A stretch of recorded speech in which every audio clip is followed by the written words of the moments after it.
This week at Morning Glory Motorsports, we get a hood latch in this thing, and we make a big mess with the rear end, and we figure out why 2 housings came with this car.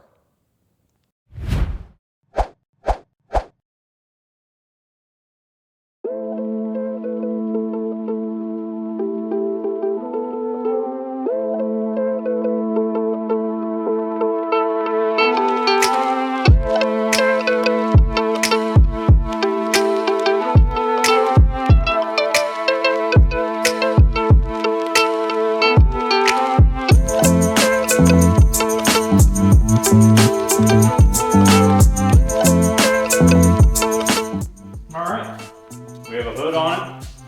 We have the front end. We have the front end square using cross measurements and pretty well lined up. I'm no body man, so this is as good as I'm going to get it. We put the hood struts on it, so now I don't need a hood prop. And we are going to mount the fenders first, so that stuff can't move around. I have some shims here to shim it up to where the hood lies. Looks like we're gonna have to make some modifications here. These hit the caster camber plates. Who knows? Whatever. Probably just gonna notch this out a little bit. It doesn't need all this excess material. And then we're gonna figure out how to get a bar in here to capture the stock hood latch. Well, something like this. There's this black one, but the Mystichrome one is also with it, so I don't know. I'll have to grab that one and see what the deal is. So, first thing we're gonna do is mount this fender. Now we definitely want to get these fenders mounted while we have it all square. We're gonna be in and out, up and down with this hood, with the hood latch, so we don't want any of that stuff moving. I have the passenger side one done here. Now, when I do these, I make it so you can use these stock, I don't even know what they're called, but you can just use stock hardware. And then there's like a little movement, because again, I'm not a body man. And if you want to dial these in, you can move everything around still. So we'll go ahead and get this tacked on. Let's just check and make sure that we're still square. That's how easy it is to move this stuff clear out here. Then we'll go ahead and get the passenger side tacked on. Make the driver's side one and tack it on. And then let's just check again. Make sure our gaps are where we want it before we get these welded permanently. Now that we don't have any fear of moving the fenders, let's crawl under here and see what we got to do for this hood latch.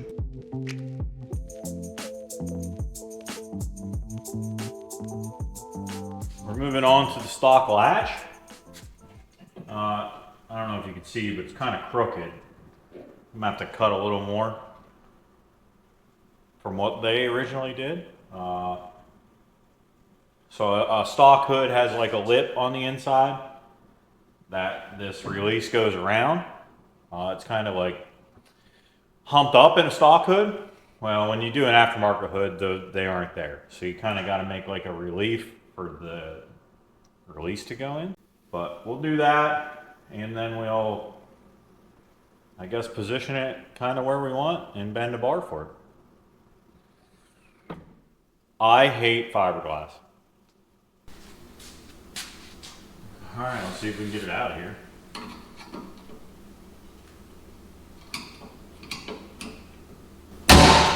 Jesus. That baby is under some pressure. All right. I gotta admit, that caught me off guard. So we'll make a mark. Just cut a kind of like a tiny little slit here, so the point of that release can just get down in there.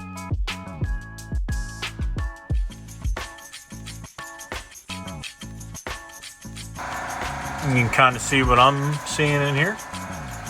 We're gonna try and go from that bar, capture that, over to that bar. Let's take a quick measurement here and go ahead and bend up a bar using 1¼ chromoly. Play a little back and forth here, trying to get this bar fitted how we want it.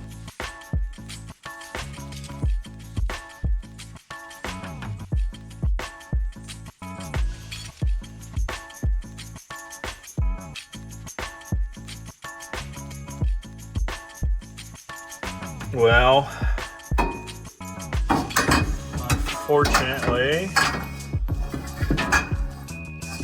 we stick this here. Let me get it positioned. So we got there. We're a bit short over here. Well, unfortunately, when you're doing stuff like this, you may have to do it a couple times. We'll take note of how much longer we need to be. It looks like in the middle we need 2 more inches. So we'll make a revision on the next one we bend. As you can see, we made note of that revision on this new bar. It fits pretty nice in here.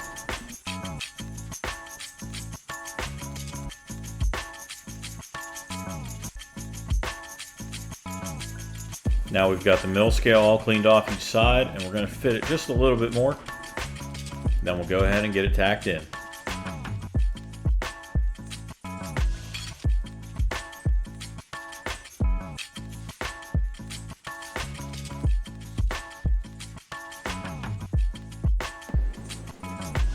I think I'm gonna need a pick.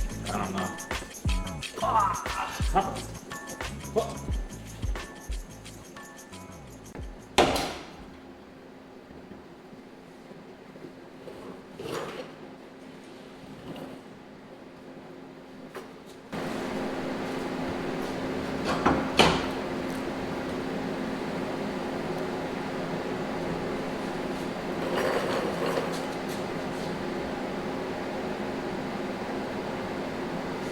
Tack that, and then we'll see. Don't have the spring on this piece yet.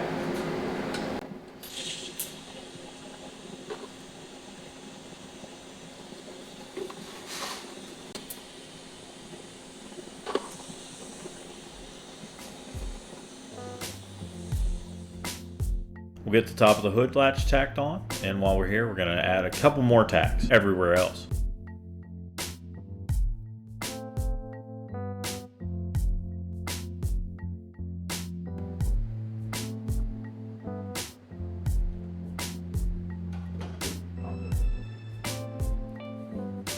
So I'm not sure I think the camera died there. So I'm not sure you saw that, but I think it's gonna work. I don't know. Let's hook up the,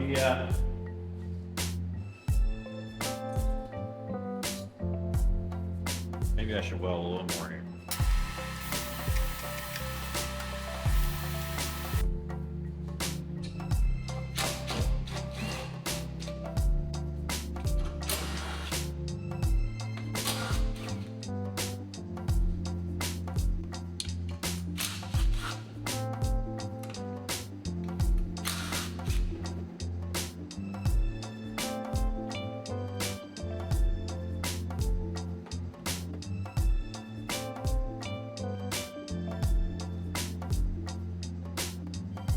Okay.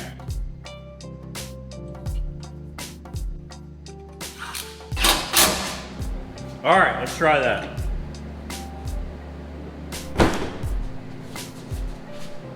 Okay. Latch.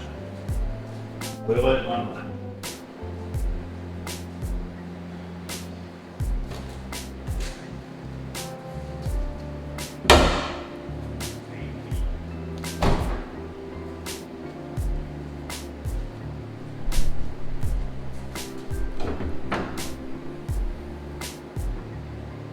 Ta-da.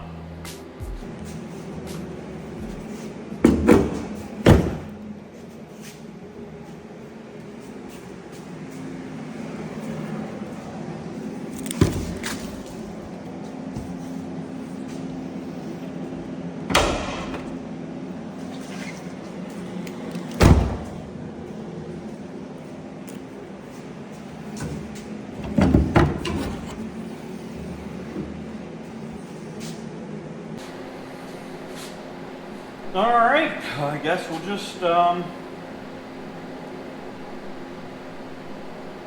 it together. Probably make some braces from here to here and capture these for the front end, for the header panel. It's kind of still floppy. think I'm happy with that. Just tie it up there like that. Cool. And like I was saying, we got to make these little supports here to grab the header panel. This stuff is heavy. You know, all the stock stuff is heavy, so you want to support it as best you can.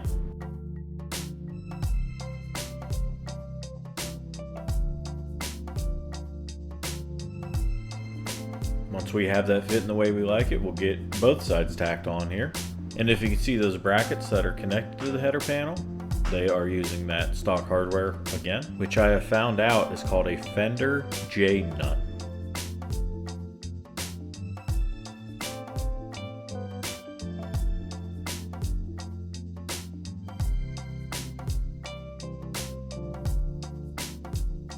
And then we'll just do a bunch of welding. Make sure everything's pretty well secure.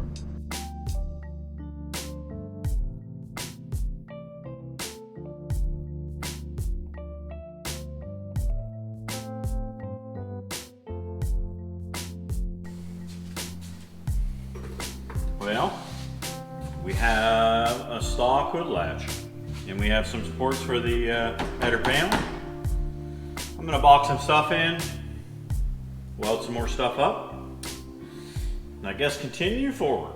Probably move on to building that rear end. I really don't want to mount anything else in the front until the engine's in it, and I can't put the K-member in until I have a few more parts, so I guess we'll move on to that rear.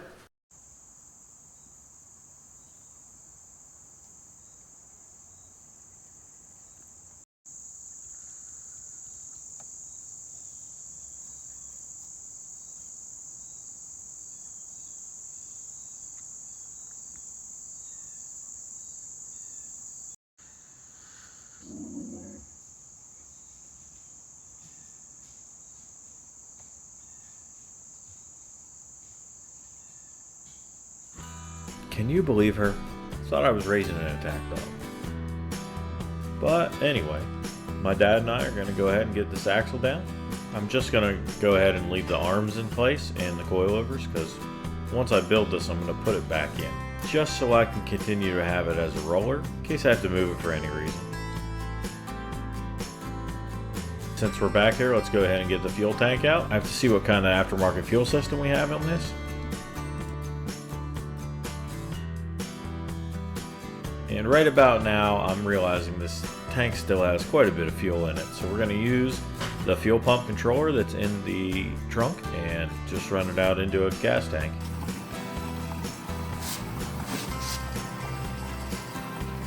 Using a stock fuel pump to empty the tank. And once we have that pretty well emptied, we'll go ahead and pull the lines off of it and get it the rest of the way down.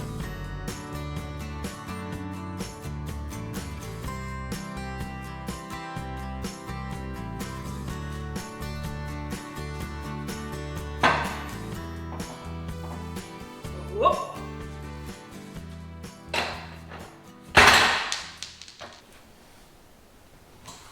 All right. This is an 8.8 out of an SN95, which is the generation before this one. So people do this because they're touch narrower, 3/4 of an inch, maybe. Do not quote me on it. So we're going to take the carrier out of it, gears, all that, take this off of it, cut all this off, and we have Racecraft makes a kit to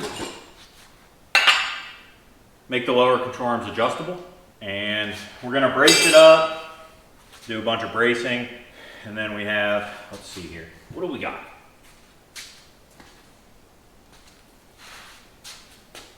Axles from Strange, we have a spool from Strange, and we have brakes from Strange.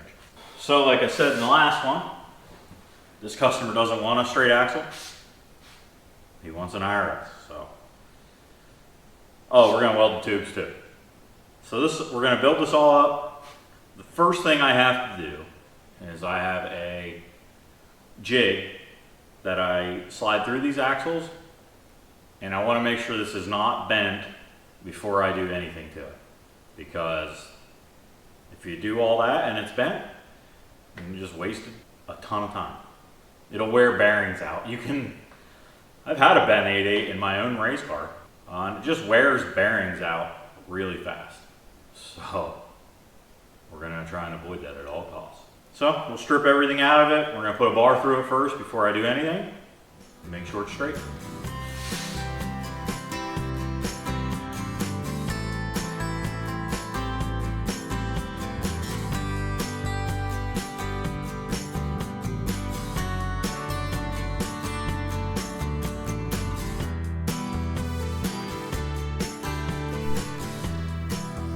Well, little change of plans.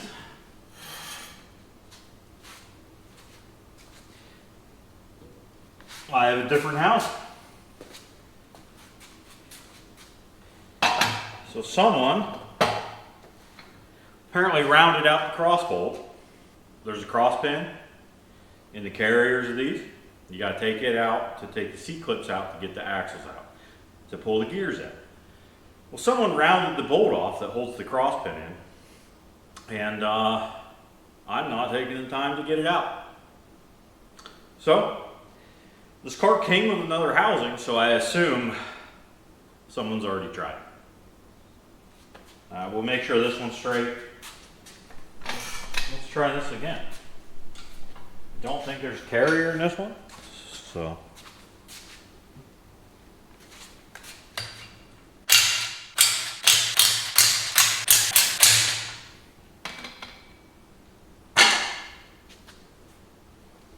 Well, the caps are in there, they're just laying in there though, which is not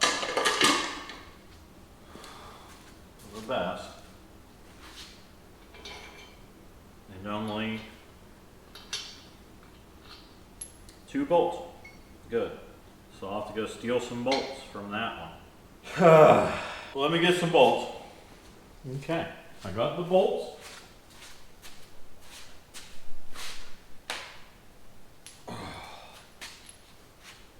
So my jig is from Mittler Brothers. And you take these pucks, which are designed for, let's see, Ford 8.8 or 12 bolt, big 9-inch Ford 8.8 or 12 bolt. So these take the place of the bearing.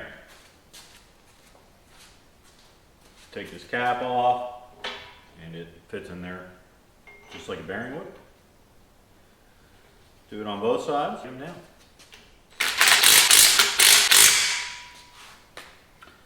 So that simulates the bearing on a carrier. And then you take a giant bar that looks a little something like this, and you slide that through.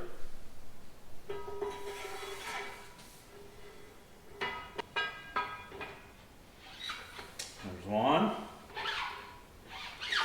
There's 2.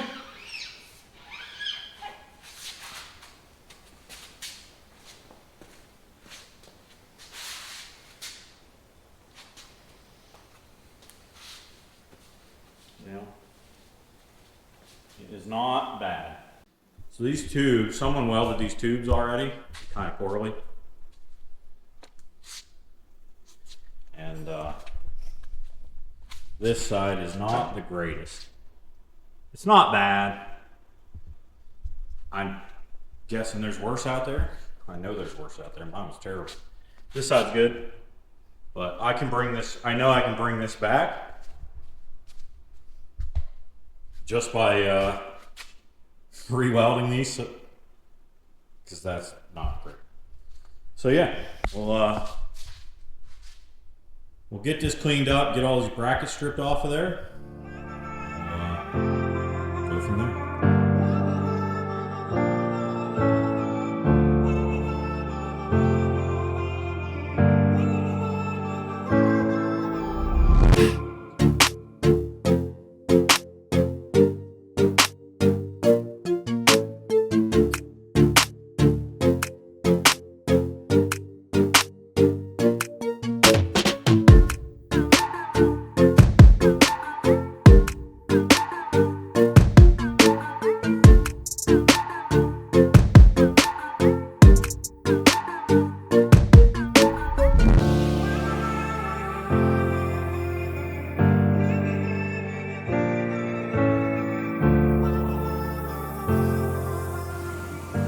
So we have our 8/8 all cleaned up. We got the bushings out.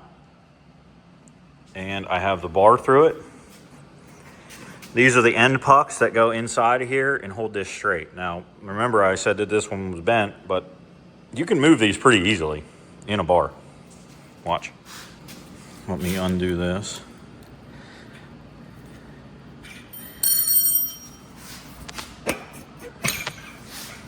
And you see how it's off center a little bit?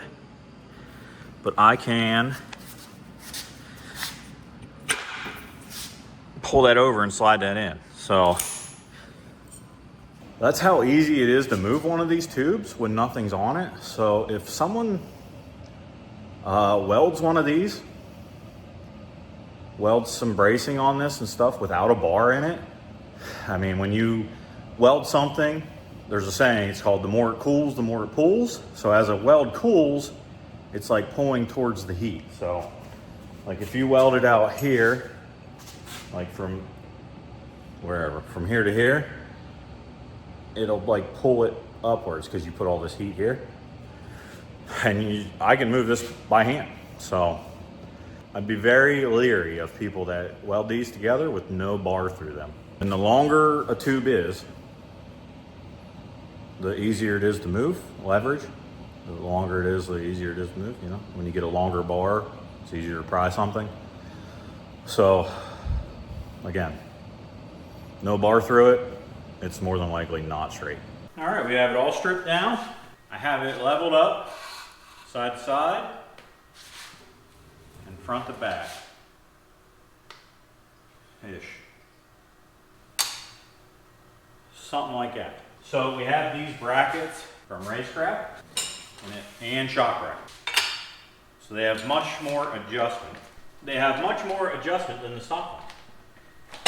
And then we also have these shock brackets, which apparently can go here or here, which is pretty nice, I guess. We can set the arms up where they used to, same place they were stock. And then you can move this in to get the same distance as the chassis. The same distance of the bottom of the shocks as it is at the top of the chassis. The reason you would want to keep the arms in the same spot is this is a double triangulated four-link setup. So the uppers go out and the lowers go in. Sort of, somewhat. They do. There's two angles. Lowers go in, uppers go out. And that is how you get away with no panhard bar, no wishbone, no Z-link, nothing to like keep the rear end centered in the car. The arms themselves do. And the more you move this in, the more you move it in and make the lower arm straight, you lose that centering ability of the double triangulation. I don't know where the threshold is. Probably once you get both arms going the same way, even straight probably, you would want a wishbone setup or something. Just keep that in mind when you're narrowing one of these, as you don't want to go too far in with these because you could end up with the rear end wanting to sway underneath the car. So we'll go ahead and get these lowers on there. And like I said, the arms are just going to be in the same spot as stock. These brackets are also angled the exact same way stock is. So this seems like a nice kit.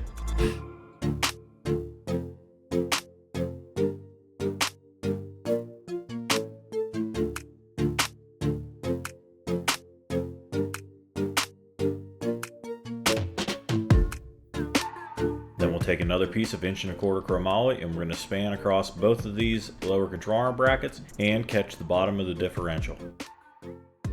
Now you'll see me pre and post heat this differential, and that's because it is cast steel versus the regular steel we're putting on, or chromoly. The reason you do that is because both of these metals, they dissipate heat at different speeds, so you want to keep that from cracking that weld. So pre-post heat, and then you wrap it. And lastly, we'll take some 1 inch chromoly and we'll go from the tubes to the snout.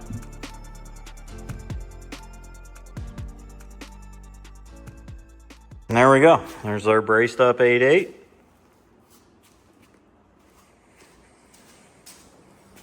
If everything worked the way it should still be able to spin this. Yeah.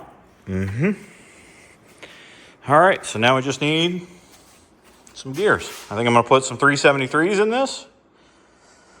And here's everything else for it. Install kit, strange axles, strange brakes, and a spool.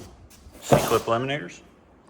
So next time you see this, it should be painted with gears installed, everything on it. We're gonna put it back in the car because I need it to roll around. Well, I believe we're gonna end this video here. We now have a hood latch and we have everything holding the front. The last thing we really got to do to the front, the only thing we really have to do for body panels yet is mount like the bottom of the bumper, but I'll do that once I have, you know, everything fitted. I guess next week we have new K-member to put in. We got the spindles so we can put the new brakes on too. We can get this old stuff out of the way and then we can jam the engine and transmission in here and see how terrible this project's really gonna be. Oh, we got a shipment. You already know the deal. FFP Customs, we got some pedals for this. Believe it or not, this is gonna be the first set I put in that actually goes in that vehicle. This is specifically made for 94 to 04. I finally get to install them in something they go in. So I guess if you're liking the content, like, subscribe, comment. But thanks for watching.